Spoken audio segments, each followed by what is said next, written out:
In example 3, you took a cost equation and a revenue equation, set them equal to one another, and solved in order to determine the number of units that the company needed to sell in order to break even.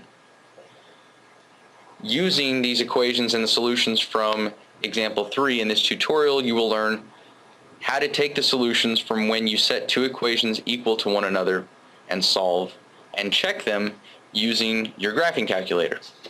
The first step to that is to enter the equations into the function menu or the y equals menu. So hit the y equals button, enter the first equation on the first line, which in this case is 5.5x, hit enter, and enter the second equation on the second line, which in this case is 6.4 times the square root of x.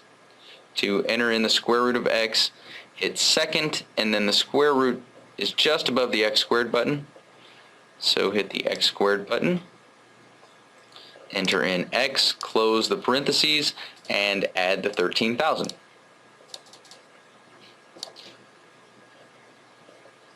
Now if you use the standard parameters for the window, if you hit the graph button, you'll see that we only see the graph of one equation.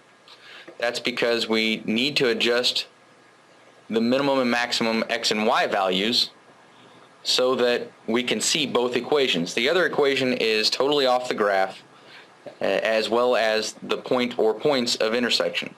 So hit the window button.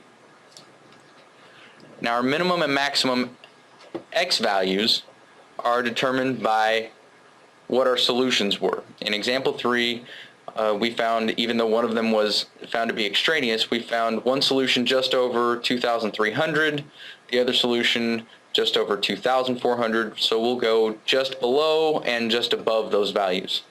So enter in 2,250 for your minimum x value, hit enter, and then we'll enter in 2,500 for your maximum x value.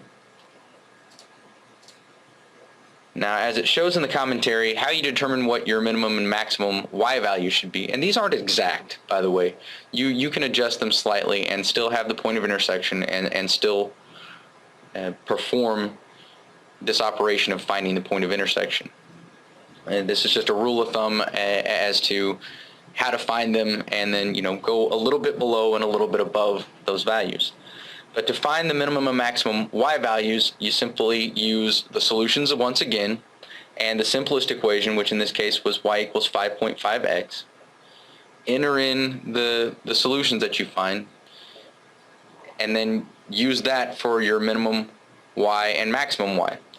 Now when you enter in the two solutions that we found, the 2,420.9 and 2,307.7, you get values for y that are just over 13,300 and just under 12,700. So we'll set our minimum y value to 12,000.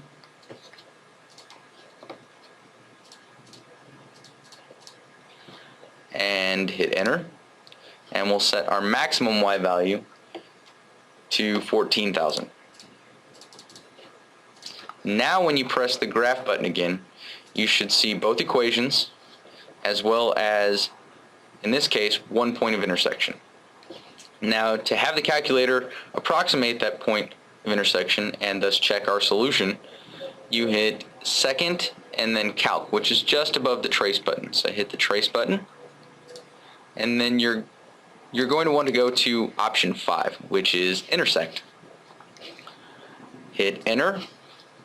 It will be on the first curve. Now, if there's more than one point of intersection, you would want to scroll closer to that point of intersection on the curve that it chooses first, which in this case is 5.5x, y equals 5.5x.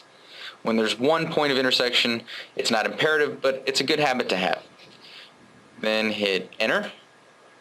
It will go to the second curve, the y equals 6.4 times the square root of x plus 13,000. Hit enter again, and it will come up with guess. When you hit enter again, it will guess that point of intersection using a decimal approximation. So hit enter again, and it gets x equals 2,420.8902, which is extremely close to our solution, and y equals 13,314.896. Now, how you would interpret this, first of all, you can't have part of a unit, so you would round this up to 2,421 units. 2,421 units. And then this would be rounded to $13,315. And what that is, how you would interpret that, is that the 2,421 is the number of units that the company needs to produce in order to break even, in which both cost and revenue would be $13,315. And that's it. It's that simple. You enter the equations under the y equals menu, adjust the parameters of your window according to the solutions that you found, graph the two equations, and then use second calc, then option 5, which is intersect, in order to find the point of intersection or points of intersection and check your solution.